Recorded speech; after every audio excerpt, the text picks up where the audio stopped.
नमस्कार, आप देख रहे हैं कशिश न्यूज और आपके साथ मैं हूं करिश्मा। खबरें की करेंगे शुरुआत इस वक्त की बड़ी खबर के साथ पटना से, जहां तेजस्वी से मिलने तेज प्रताप यादव पहुंचे हैं। रावड़ी आवास में इन दोनों भाइयों के बीच मुलाकात चल रही है। हालांकि आरजेडी में जिस तरह से घमासान मचा है, जगदानंद के एक्शन के बाद तेज प्रताप यादव में वो नाराज चल रहे हैं और इस नाराजगी के बीच तेज प्रताप यादव तेजस्वी यादव से मिलने पहुंचे हैं। रावड़ी आवास पर इन दोनों भाइयों के बीच मुलाकात हो रही और आरजेडी में जिस तरह से घमासान मचा है जगदानंद सिंह को लेकर। हालांकि जगदानंद सिंह के एक्शन के बाद जो तेज प्रताप है वो काफी नाराज चल रहे हैं और इस बीच तेजस्वी यादव से तेज प्रताप मिलने पहुंचे हैं रावड़ी आवास। तो बता दें कि जिस तरह से राजद में लगातार सियासी घमासान देखने को मिल रहा है और एक के बाद हालांकि एक्शन के बाद जिस तरह से तेज प्रताप गुस्साए हैं, काफी नाराज चल रहे हैं और ऐसे में आज तेज प्रताप यादव तेजस्वी से मिलने पहुंचे हैं। अधिक जानकारी के लिए पटना से हमारे संवाददाता मरगूब आलम जुड़ चुके हैं हमारे साथ। मरगूब, ये जो खबरें सामने आ रही है कि तेज प्रताप यादव तेजस्वी से मिलने पहुंचे हैं, राकेश जिस तरह से जो एक्शन देखा गया था जगदानंद सिंह को लेकर, उससे खासे नाराज चल रहे थे तेज प्रताप यादव। जी हाँ, देखिए कल ही तेज प्रताप यादव ने एक प्रेस कॉन्फ्रेंस किया था। उसमें उन्होंने कहा था कि वो सबसे पहले तेजस्वी यादव से मुलाकात करेंगे पूरे मामले को लेके और अपनी बात रखेंगे। उसके बाद अगर जरूरत पड़ी तो वो अपने पिताजी लालू प्रसाद यादव से मिलने दिल्ली जाएंगे जी। तो वो अभी थोड़ी देर पहले तेज प्रताप यादव तेजस्वी यादव रावड़ी आवास पहुंचे हैं, जहाँ मेरे पास जानकारी है कि तेजस्वी यादव से उनकी बातचीत हो रही है। क्योंकि दोनों भाई हैं तो ऐसे भी उनकी मुलाकात होती रहती है, लेकिन आज की मुलाकात का प्रबंध दूसरा है, इसीलिए खबरें मीडिया में बनी और फिलहाल अभी बातचीत चल रही है। बातचीत के बाद तेज प्रताप यादव निकलते हैं तो मीडिया से बात करेंगे नहीं करेंगे ये तो अभी कहना मुश्किल है, लेकिन फिलहाल ये एक डेवलपमेंट हुआ है कि अभी वो बातचीत कर रहे हैं और अपनी पूरी बात रख रहे हैं। उन्होंने हमसे प्रेस कॉन्फ्रेंस में कहा था कि हम अपनी पूरी बात रखेंगे कि किस तरह से संविधान के खिलाफ जगदानंद सिंह ने काम किया है और बिना संविधान की रक्षा किए हुए संविधान के साथ खिलवाड़ किया है और किसी व्यक्ति को इस तरह से पद से हटा देना मतलब राजद के संविधान का उल्लंघन है।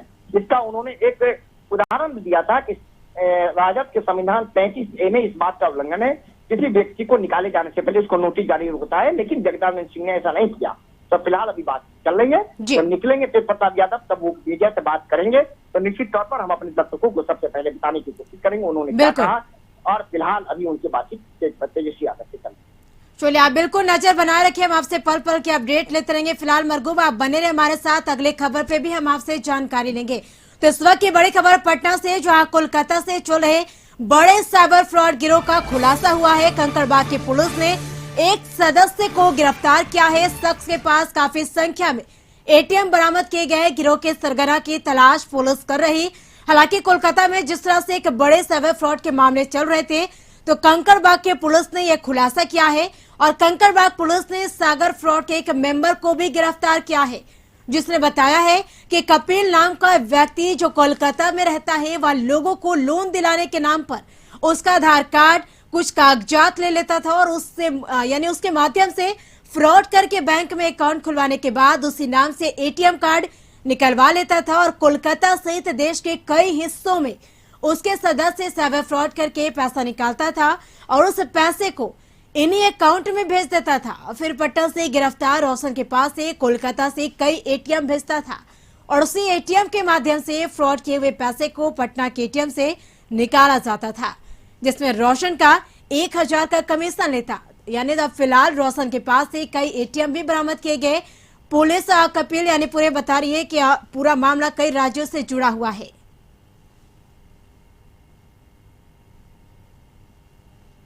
कपिल नाम का चोरी करके बोलता था कि हम मतलब किसी और के अकाउंट में डालते हैं, किसी और GST चोरी करके मतलब आधार कार्ड ले करके किसी और के नाम पे GST बना करके और उसी के नाम से टैक्स जमा करके किसी और कंपनी का और उसका पैसा बचाते थे, उसी का कमीशन मिलता था। तो आपके साथ और कौन कौन काम करता था यहाँ? हम बस एक ही आदमी को पटना का आशुतोष। अच्छा, यहाँ पटना का नहीं, वो आसनसोल का है। तो अधिक जानकारी के लिए पटना से हमारे संवाददाता मरगूब वाला हमारे साथ जुड़े हुए फोन पे। मरगूब, एक बड़े साइबर फ्रॉड गिरोह का पुलिस ने खुलासा किया है। जो जगह से शख्स की गिरफ्तारी हुई है, किस जगह से गिरफ्तारी हुई है? करिश्मा, ये एक ये जो साइबर फ्रॉड का मामला है, ये अपने आप में बड़ा ही अद्भुत मामला है। देखिए, आप इस चीज को समझिए आप कि ऑल ओवर इंडिया में कपिल के पूरे सदस्य फैले हुए हैं जी। और ये व्यक्ति गरीब लोगों से उसका आधार कार्ड और कुछ कागजात लेता है और बैंक में फ्रॉडगिरी सेटिंग करके वहां अकाउंट खोलता है। अकाउंट खोलने के बाद जब एटीएम मंगवाता है तो वहां भी कुरियर वालों से ये संपर्क करके एटीएम अपने आदमी को दिला देता है। वो सारा एटीएम वो पटना भेज देता था रोशन के पास, और जो ऑल ओवर इंडिया में जो इसके सदस्य फ्रॉड करते थे उस फ्रॉड पैसे को वो लोग ट्रांसफर कर देता था पटना उसी एटीएम के पास, और पटना से एटीएम से उस पैसे को निकाला जाता था और फिर रोशन अपने अकाउंट से कपिल को वो पैसे भेज देता था, और एक बार में जब अकाउंट से वो निकालता था तो 1000 रुपये का वो कमीशन लेता था। ये पूरा मामला अपने आप में ऑल ओवर इंडिया से जुड़ा मामला है, और कल इसके एक सदस्य को गिरफ्तार किया गया है। रोशन ने बड़े बड़े खुलासे किए हैं जिसको कंकड़बाग पुलिस ने नोट किया है, क्योंकि अनुसंधान के कारण कंकड़बाग पुलिस अभी हमें नहीं बता पा रही है, लेकिन ऑल ओवर इंडिया का सरगना कपिल है जो आसनसोल में बैठा है, और वही इस पूरे ऑल ओवर इंडिया में साइबर फ्रॉड के गिरोह को वो ऑपरेट कर रहा है। फिलहाल रोशन की गिरफ्तारी बड़ी सफलता है। जरूरत पड़ी तो कोलकाता जाएगी पटना पुलिस और कपिल की गिरफ्तारी के लिए कोशिश करेगी। तो निश्चित तौर पर ये जो रोशन गिरफ्तार हुआ है, ये रोशन कपिल यहीं इससे मिला था और इसने इसको अपने गिरोह में शामिल कराया था। तो फिलहाल इस पूरे मामले में कपिल की गिरफ्तारी बहुत जरूरी है, और कितने लोगों से करोड़ों रुपए का ये साइबर फ्रॉड हुआ है पूरे ऑल ओवर इंडिया में। और इसमें एक महत्वपूर्ण चीज है करिश्मा कि जीएसटी के नाम पर भी फ्रॉड है। जीएसटी का भी डुप्लीकेट अकाउंट बना करके उस नाम पर भी वो फ्रॉडगिरी करता है। एटीएम में तो फ्रॉडगिरी करता ही है, जीएसटी के नाम पर फ्रॉडगिरी करता था। फिलहाल कपिल की गिरफ्तारी के लिए पटना पुलिस हो सकता है कोलकाता जाएगी, क्योंकि कपिल की गिरफ्तारी बहुत जरूरी है, और तब और बड़े खुलासे होंगे। निश्चित तौर पर यह बहुत बड़ी सफलता है, और फिलहाल अभी रोशन की पूछताछ चल रही है। जी चलिए मरगूब, तमाम जानकारी के लिए शुक्रिया। तो खबर में आगे बढ़ेंगे। बेगूसराय के सांसद और केंद्रीय मंत्री गिरिराज सिंह ने कहा कि देश में नरेंद्र मोदी 20 साल तक प्रधानमंत्री बने रहेंगे और देश से गरीबी दूर हो जाएगी। दरअसल मंत्री गिरिराज सिंह सदर प्रखंड के साख गांव में प्रधानमंत्री गरीब कल्याण योजना के तहत मुफ्त राशन के साथ झोला वितरण योजना की शुरुआत करने पहुंचे थे, और झोला वितरण योजना की शुरुआत करने के बाद गिरिराज सिंह ने कहा कि सांसद के नाते नहीं कह रहा हूं, बल्कि गरीबों की पुकार कह रहा है। गरीब कहते हैं कि प्रधानमंत्री नरेंद्र मोदी 20 साल और रह जाए तो हम सबकी गरीबी दूर हो जाएगी।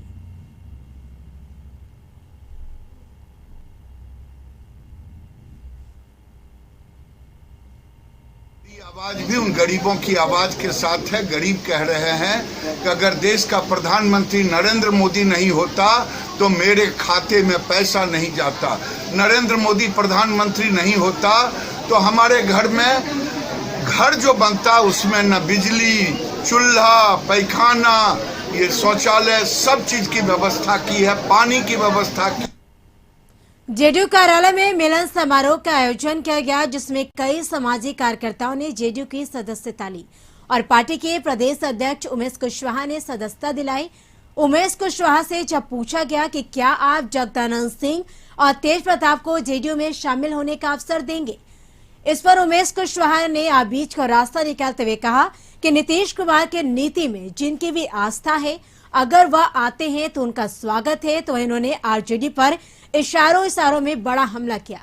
उन्होंने कहा कि इन लोगों ने अपने पिता को ही बंद रखा है। दरअसल उनका इशारा तेज प्रताप और तेजस्वी यादव की तरफ था, हालांकि उन्होंने किसी का नाम नहीं लिया। माननीय मुख्यमंत्री नीतीश कुमार जी और माननीय मुख्यमंत्री नीतीश कुमार जी में जो आस्था रखते हैं, जो आस्था व्यक्त करते हैं, सब लोग को यहाँ स्वागत है। जो आस्था रखते हैं, उनके विचारधारा से, उनके नीति से, नीति सिद्धांत से जो विश्वास रखते हैं, उनका यहाँ स्वागत है। सम्मान पाने की बात है तो ये तो आप लोग खुद जानते हैं कि उनके माता पिता के शासनकाल में क्या है नहीं, उन्होंने अपने पिता को ही बंद रखा है, तो उनसे क्या सम्मान मिल सकता है। कांग्रेस के प्रदेश अध्यक्ष मदन मोहन झा ने जगदानंद सिंह के समर्थन में बयान दिया। उन्होंने कहा कि हर पार्टी में अनुशासन होना जरूरी है, जगदानंद सिंह को सम्मान मिलना जरूरी है। हालांकि उन्होंने इसे आरजेडी का निजी मामला बताया है। हम समझते हैं कि किसी भी दल में अनुशासन जरूरी है, जी जी जी, लेकिन हम ये दूसरे पार्टी का मामला है। मेरा अलायंस पार्टनर वो जरूर हैं, लेकिन मैं समझता हूँ कि लालू प्रसाद यादव जी इस बात को सुलझाने में सक्षम हैं और सुलझा भी लेंगे। जनता रंजिश सही है या तेज प्रताप सही है? नहीं, ये कैसे के दोनों का कहाँ इंटरनल मामला है। हम तो आपको समाचार पत्र में देखे हैं, जब तक मुझे उन लोग से किन्हीं से बात नहीं होगी या उनके दल से, तब तक ये कहना तो मुश्किल है। लेकिन मैं समझता हूँ कि कोई भी सीनियर आदमी हो उनको सम्मान। कांग्रेस विधायक दल के नेता अजीत शर्मा ने जातीय जनगणना का समर्थन करते हुए कहा कि इसको लेकर पहले भी विधानसभा से प्रस्ताव पारित हुआ था। पीएम मोदी ने समय दिया है। उन्होंने कहा कि वो पीएम से मुलाकात कर अपनी मांग रखेंगे और जातीय आधार पर जनगणना होनी चाहिए। कर रही थी तो हम लोग सभी दल के नेता, हमारे प्रतिपक्ष के तेजस्वी यादव जी थे, मैं खुद था कांग्रेस विधानमंडल दल से, माले से महबूब जी, सीपीआई, सभी लोग रिप्रेजेंटेशन दिया हम लोगों ने। माननीय मुख्यमंत्री से बात हुई, वो भी कहे कि नहीं होना चाहिए। हम लोगों ने एक पत्र उनको दिया, फिर प्रधानमंत्री जी को उन्होंने एक पत्र लिखा, टाइम मांगा, उन्होंने टाइम दिया है। जाति आधार पर जनगणना होना बहुत जरूरी है, तभी क्या होगा। और मेरा तो मांग है, हमने चिट्ठी तैयार किया है, जैसे हर पिछड़ा जाति, अति पिछड़ा हो, फॉरवर्ड हो, सबको आप रिजर्वेशन दीजिए, लेकिन 50% क्रीमी लेयर होना चाहिए और 50% गरीब लोग नॉन क्रीमी लेयर को होना चाहिए। उसका पत्र हम लोग सौंपने जा रहे हैं। ये बड़ी खुशी की बात है कि हम लोग को समय मिला, चूंकि वो करना नहीं चाहते, चूंकि आज तक हुआ नहीं है बिहार में, इसलिए हम लोग जाएंगे, अपनी बात करेंगे। 23 तारीख को 11 बजे समय मिला है, हम लोग सभी जा रहे हैं। तो बड़ी खबर अरवल से, जहां उपेंद्र कुशवाहा के सामने भिड़े जेडीयू समर्थक आपस में जमकर लात घूसे चले हैं। तो बताते चले कि अरवल जिले में आगमन के तहत कुर्ता प्रखंड मुख्यालय में अमर शहीद जगदेव प्रसाद के प्रतिमा पर माल्यार्पण करने को लेकर जदयू संसदीय बोर्ड के चेयरमैन उपेंद्र कुशवाहा ने अमर शहीद जगदेव प्रसाद की आदमकद प्रतिमा पर माल्यार्पण किया। और माल्यार्पण के दौरान जैसे ही वह कोरोना पीड़ित मरीजों से मिलने को प्रखंड मुख्यालय के द्वार से जैसे ही निकले, प्रखंड मुख्यालय के द्वार पर ही जदयू समर्थक आपस में भिड़ गए और जमकर लात घूसे चलने लगे। जानकारी के अनुसार जदयू के जिलाध्यक्ष मंजू कुशवाहा द्वारा बीते दिनों किसी कार्यक्रम के दौरान अभद्रता की गई थी, जिसको लेकर समर्थकों ने जदयू जिलाध्यक्ष मंजू कुशवाहा के प्रति नाराजगी प्रकट कर रहे थे। और बस क्या था, इतने में कई जदयू समर्थक आपस में भिड़ गए और जमकर लात घूसे चले। हालांकि सारे मामले जदयू संसदीय बोर्ड के चेयरमैन उपेंद्र कुशवाहा के आंखों के सामने हो रहा था।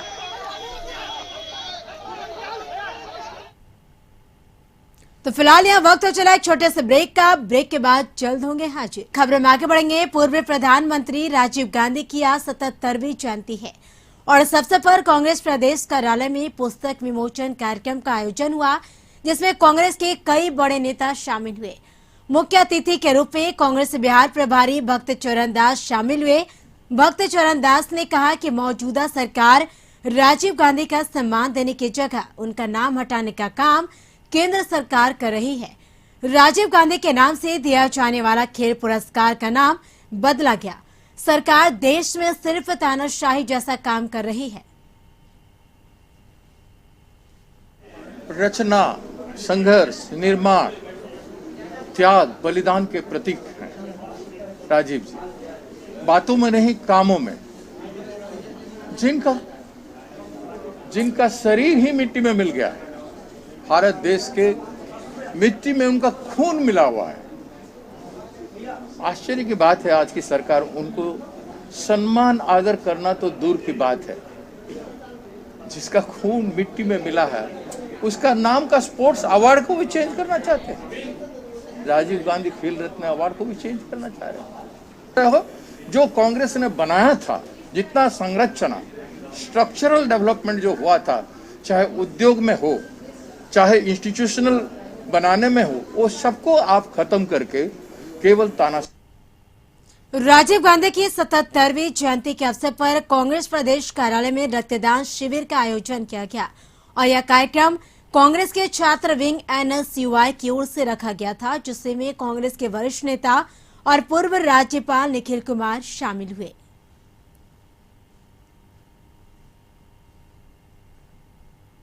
इसके लिए मैं इनको आइए आगे आइए। इसलिए मैं इनको बधाई देता हूँ, इन्होंने बड़ी मेहनत की है और मेहनत का फल इसलिए मीठा लग रहा है क्योंकि जिसके पास ये गए सब बच्चों ने, सब युवाओं ने बड़ी राजी खुशी यहाँ पर आकर के अब ब्लड देना ही स्वीकार।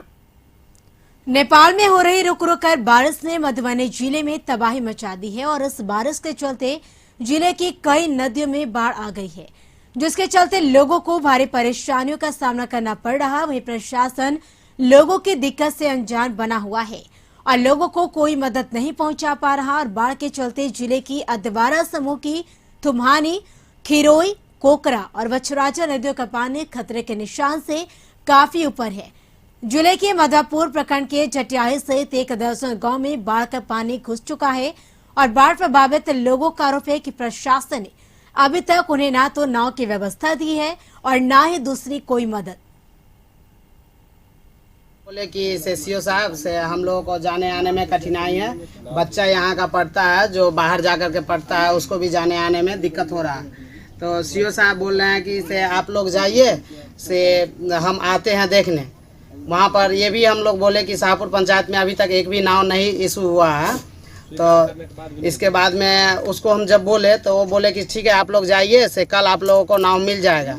और उसको बोले, इसके बाद में वो आए कि नहीं आए वो भी नहीं खबर हुआ और न फिर 2 दिन के बाद में हम लोग उसको फ़ोन करके बोले कि से नाव का क्या हुआ, तो वो बोला कि आप लोग विधायक से जाकर। कटिहार में बाढ़ से बिगड़ते हालात के बाद एनडीआरएफ टीम ने मोर्चा संभाल लिया। बिहार के 3 जिलों के लिए उड़ीसा, कटक से एनडीआरएफ की विशेष टीम को बुलाया गया है। कटिहार से टीम अब आगे बाढ़ग्रस्त क्षेत्र मनिहारी के लिए प्रस्थान करेगी और साथ ही एनडीआरएफ कमांडर विश्वनाथ चौधरी ने कहा कि पूरी एनडीआरएफ की टीम बाढ़ग्रस्त क्षेत्र में किसी भी हालात से निपटने के लिए तमाम अत्याधुनिक उपकरणों के साथ पूरी तरह तैयार है। मुंडली से हम लोग आए हुए हैं।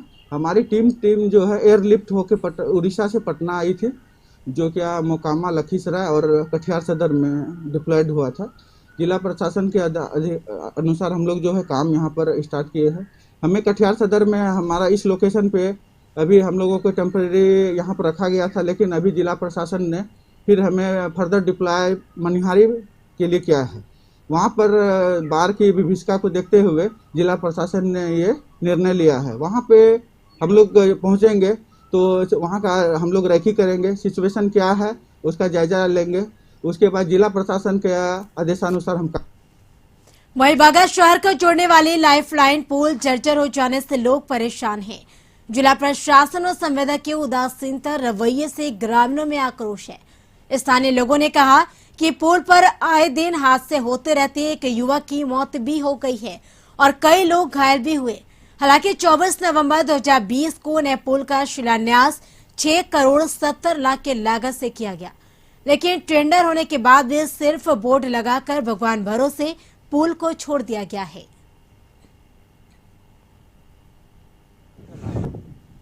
अच्छा, सेंट्रल का होखे तो विधायक सभा के होखे तो ये लोग के आवते ओदिने काम प्रगति में लाग जाला आ चल गए लोग काम ओदिने पाकिट में ले चल जाला लोग। फिर पटना, दिल्ली, बम्बई जहाँ जात होके लोग अभी हमने पता नहीं के जर्मन पुल चुनावी पुल हो गए, वही चुनावी पुल हो गए। ठेकेदार से मानी कॉल पर कहता हूँ कि एक शिलान्यास मानी हो गए, टेंडर भी हो गई। आज टेंडर भइले कलम सम मानी 12 महीना गई। आज जब तनी मनी लोग आवेला, लोग तनी जागेला तई कौन लोग एक काम हो गई। फिर देखी तैसा फिर के बाद कुछ हालत गुलक भइल तो एक मड़ई छोट मोट बनाओ ना के आ कहता लोग काम मानी स्टार्ट बा आ काम देखी जज के तोस बा। खबर बगा से, जहां दूसरों की जान बचाने के लिए दर्जनों महिला स्वास्थ्य कर्मियों ने अपनी जान की बाजी लगा दी और 10 किलोमीटर घने जंगल को पैदल ही पार कर लिया। और ये तस्वीर टीकाकरण करने जा रही स्वास्थ्य कर्मियों की टीम है। जो ये तस्वीर रामनगर के दोन की है। दोन एक ऐसा इलाका है जो बारिश के समय टापू बन जाता है और वहां अन्य वाहन नहीं पहुंच पा सकते और यहाँ कोविड-19 का टीकाकरण करना काफी मुश्किल हो गया है।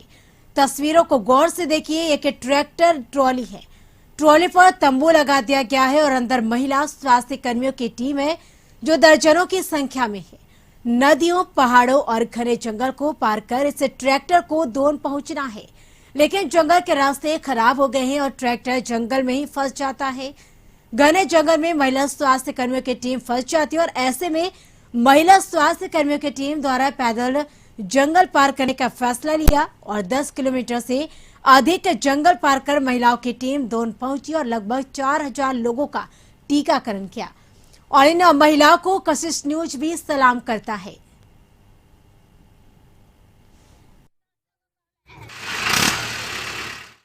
तो एकदम कीचड़ से अटा हुआ है, भरा हुआ है। ट्रैक्टर गया है तो फंस गया है जंगल में बुरी तरह से। हमारे जो टीकाकर्मी हैं उनको पैदल ट्रैक्टर छोड़ करके पैदल कीचड़ होते हुए पार करना पड़ा है जंगल। तो किसी तरह से हम लोग पहुंच गए हैं वहाँ और काम शुरू कर दिया है। लगभग 4000 डोज वहाँ भेजा गया। तो बड़ी खबर पटना से, जो अवैध बालू खनन को रोकने गई पुलिस की टीम पर बालू माफियाओं ने हमला किया और इस हमले में कई पुलिसकर्मी घायल हो गए। कई थानों के पुलिस मौके पर मौजूद है। वहीं गिरफ्तारी के लिए लगातार छापेमारी जारी है। रानी तालाब थाना क्षेत्र का यह मामला बताया जा रहा है। तो पटना में बालू खनन यानी अवैध बालू खनन को रोकने गए पुलिस की टीम पर बालू माफियाओं द्वारा हमला किया गया और इस हमले में कई पुलिसकर्मी घायल हो गए। वहीं कई थानों की पुलिस मौके पर मौजूद है। हालांकि गिरफ्तारी के लिए पुलिस लगातार छापेमारी कर रही। रानी तालाब थाना क्षेत्र का मामला है।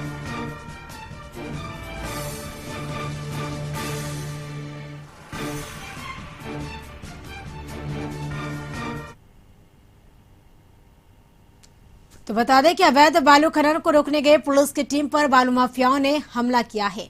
फिलहाल खबरों में आगे बढ़ेंगे। पटना पुलिस ने शहर के एग्जीबिशन रोड इलाके के एक होटल से सेक्स रैकेट का पर्दाफाश किया।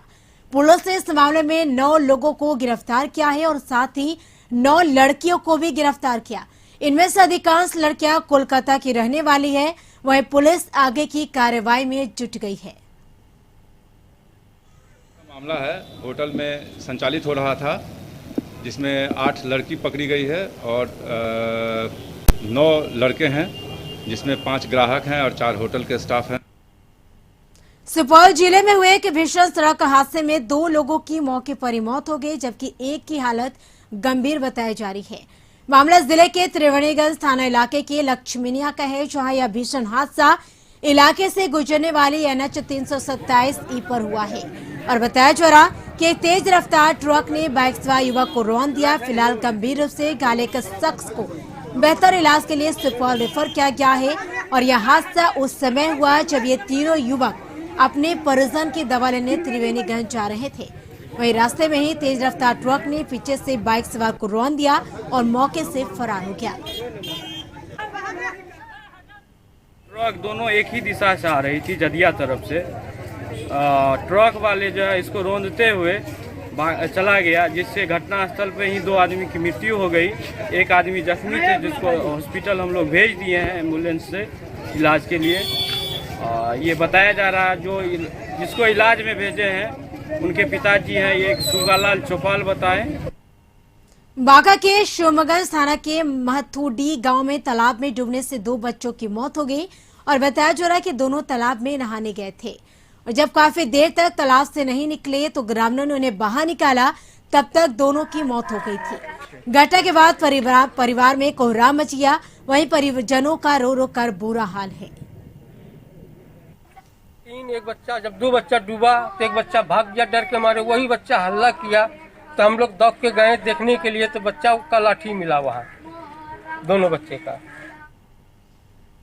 तो छपरा में बारिश का पानी जानलेवा साबित हो गया। जिले के परसा थाना इलाके बबनगावा गांव में एक बच्चे के इसी पानी में डूबकर मौत हो गई और बताया जा रहा कि घर के सभी लोग पूजा पाठ की तैयारियों में व्यस्त थे। इस दौरान बच्चे लुढ़क कर घर के पास ही जमा बारिश के पानी में गिर गए। जब तक उसे पानी से बाहर निकाला जाता तब तक उस बच्चे की मौत हो चुकी थी।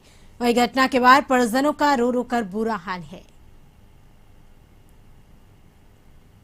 शेखपुरा में एक विवाहिता ने अपने पुराने प्रेमी के साथ भागने की साजिश रची और उसमें वो कामयाब भी हो गई और इस बीच उसके परिजनों ने गांव के एक युवक को झूठे अपहरण के मामले में फंसा दिया। लेकिन सीसीटीवी फुटेज ने शातिर विवाहिता की सारी पोल खोल दी और ये पुरानी दुश्मनी के चलते गांव के एक युवक को महिला ने फंसाने के लिए पूरी साजिश रची और इसमें वो कामयाब भी हो गई। लेकिन जब पुलिस ने सीसीटीवी फुटेज को देखा तो उसे सारा माजरा समझ में आ गया। वहीं सीसीटीवी फुटेज में यह साफ दिख रहा कि महिला ने अपहरण के समय ना तो किसी तरह का शोर मचाया और ना ही कोई विरोध किया। बाद में जब पुलिस ने महिला को प्रेमी के साथ गिरफ्तार किया तो महिला का सारा भेद खुल गया।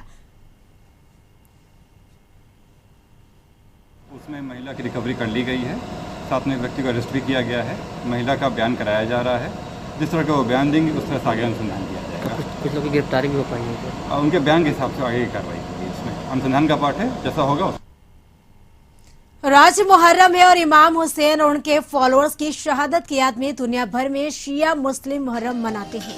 और इमाम हुसैन पैगंबर मोहम्मद के नाती थे जो करबला की जंग में शहीद हुए थे। और इस अवसर पर बिहार के मुख्यमंत्री नीतीश कुमार ने ट्वीट करते हुए लिखा, करबला के शहीदों और हजरत इमाम हुसैन की कुर्बानियों को नमन। हक और सच्चाई की लड़ाई के लिए इसे कयामत तक याद किया जाएगा। हम सबको उनके आदर्शों से प्रेरणा लेनी चाहिए। मुहर्रम को आपसी सौहार्द के साथ मनाएं। कोरोना संक्रमण से अभी भी बचाव जरूरी है।